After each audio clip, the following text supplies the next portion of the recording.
wargaming.net. Definitely, we don't make games. We're not going to be making games about pink ponies, right? It's going to be men game. It's going to be strategy, tactics, war machines, maneuvering, teamwork. But at the end of the day, any popular, any cool quality game which is free to play online, if you do it right, and I think we do it right, is going to live for 3, 4, 5, 7, 10, 15 years. The work only starts when the game is released, and we can see this with World of Tanks. The game 3 years ago, when we released it in Russia, cannot be compared to what we have now in content and graphics and physics, new gameplay modes, and there's zillions of improvements, and there's zillions of improvements scheduled for the next 5, 10 years. So yes, we will be making war games. Fast, furious, vigorous, exciting, PvP, team-based, where you have to think, where you have to master, where you have to coordinate. That's a good market to be.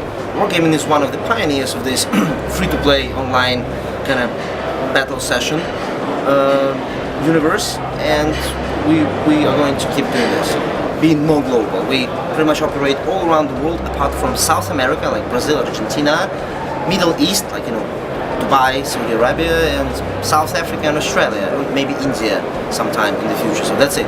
That's the whole world. We all want to make all options at the same time, like tomorrow. But there's reality of life. We're still lacking people. We're still understaffed even for PvP, which we have. So 2,000 people, and in half a year it will be 3,000 people, and yet we need more and more people. So yes, we chose our strategic focus on PvP, right? However, okay, the biggest challenge of single player, like for action game, is AI, artificial intelligence, right? You don't want stupid bots. You just look at the screen and you can see this tank which is stupidly, hitting the wall or stands in the middle of the field. Yeah, you kill it, but you don't have this satisfaction.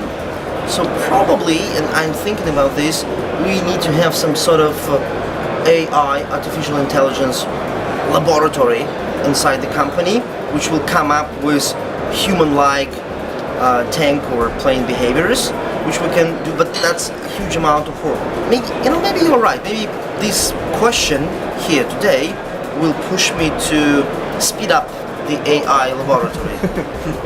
This could be a great future for that, because yeah, the problem is that statistically 50% of times you lose, 50% of times you win. Like if you kill a tank in World of Tanks, you are happy because you kill it, but at the same time you kill someone, let's say his name is John, and John is not happy.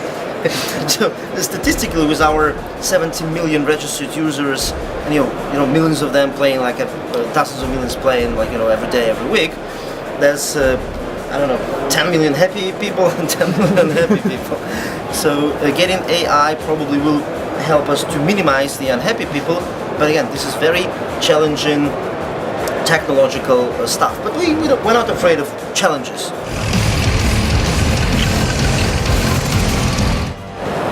We were blessed with tanks, Maybe if the game were more historical, some other topic or fantasy, there were bigger differences.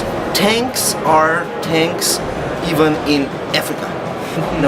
Every boy, if he's like above 3 years old, if he holds a toy of a tank in his hand and a toy of a car, even the most fastest car, he can sense and understand and realize by his little brains that tank is cooler. It has tracks, it's heavy, it has armor to protect, it has rotating turret, and it has a big gun to shoot bad guys or bad cars. Boom.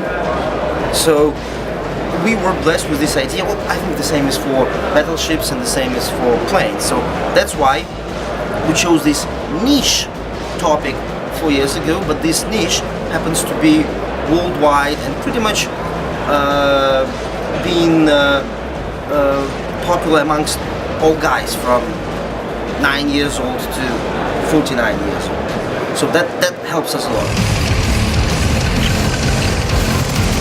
This is unfortunately the policy of Microsoft, because they still have this huge business of retail products, and yes, you have to have a gold account to be able to play online. This is a feature of a platform, but we will cope with that. So with Microsoft, we are very cooperative and we solve problems together. And this was one of the points where we say, okay, we will not be insistent because we understand why you have this rule. Maybe if this change in the future, we will be happy. But again, in partnership, in a relationship, you give and take. You cannot always take. Well, Microsoft gave us a lot of other, let's say, opportunities which they did never do before. We made this decision and we stay loyal to it.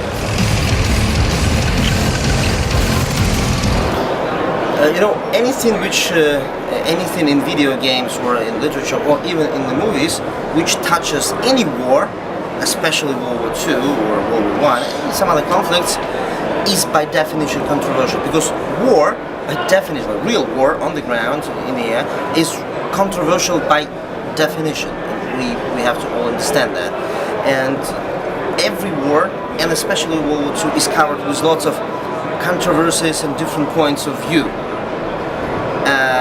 I think out of most of World War II games, wargaming took the largest effort to take out this politics and controversy, right?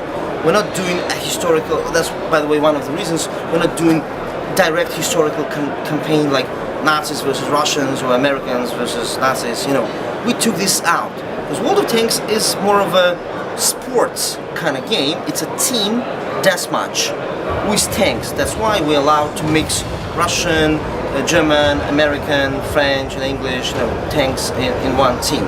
So we are not a political company and we are not promoting any particular flow in historical point of view. Before wargaming there were many books, disputes, quarrels on TV, in the press about this, in Poland, in Russia, in Belarus, in Germany, in America, in Asian countries, in France and England. So this is very complicated stuff. However, when it comes to Stalin symbol and other symbols, we have to make a position. Our position right now is this. Well, first of all, the Nazi Germany symbols which were condemned and prosecuted and deemed criminal by Nuremberg Tribunal, and the whole world participated in this Nuremberg Tribunal, and there were very clear, very long and very clear resolutions about SS and swastika and Nazi and all those things. So we eradicate all of that from World of Tanks. So you will not find anything which contradicts Nuremberg Tribunal. This is controversial, and it's going to be controversial for the next 100 years. Yeah. And there is no one thing on earth which can solve all these historical problems. There always will be little tiny things which, for example, two of my granddads were in Soviet army under Stalin, and my granddad's brother was fighting in Polish army. So he was a part of Polish division, which was a part of British army, fighting in Palestine and Sicilia, and he lost his leg. So in my family, both Russian Soviet Stalin and Polish army. What should I do? Guys, sue myself?